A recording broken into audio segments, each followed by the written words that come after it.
На 11 тысячах квадратных метров идет строительство важного детского объекта. Бассейн для тех, кто будет здесь отдыхать летом, строители пытаются закончить уже к открытию сезона. Проектировщики учли абсолютно все и необходимые коммуникации, и даже вид из окон. Например, детям откроется лесной массив, но все это в ближайшей перспективе. Мы выезжали не раз в другие субъекты, смотрели, как там работа налажена, какие требования вот непосредственно наших детей, вот что им интересно, что им бы хотелось бы построить у нас. Мы также консультировались с нашими детьми, которые уезжают на отдых. При проектировании вот этого объекта учтены все пожелания как детей нашей республики, так и их родителей.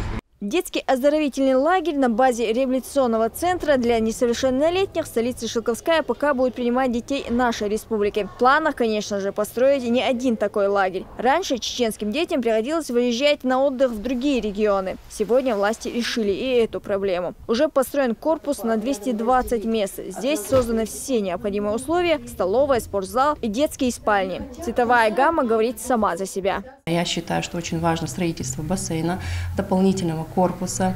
То есть у нас прибавились места к нашим. Смогут здесь получать отдых и оздоровление очень много детей, около 200. Дополнительно очищенная территория лесная. Новую игровую комнату сегодня уже осваивают воспитанники реабилитационного центра, а их ни много ни мало 90 человек. За стройкой они наблюдают пока лишь из окон и узнают последние новости от воспитателей. И с нетерпением ждут лета, ведь многие из них и плавать-то не умеют.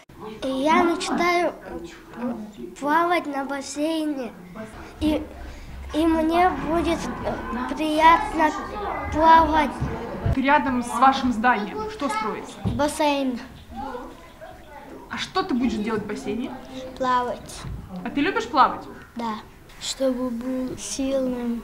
Инициатором строительства детского лагеря стал глава Рамзан Кадыров, а финансируется объект из местного бюджета. Ранее на детский отдых ежегодно выделялись огромные деньги. Санета Тутаева, Алевтина Банадыкова, Зураб Дутаев. Новости.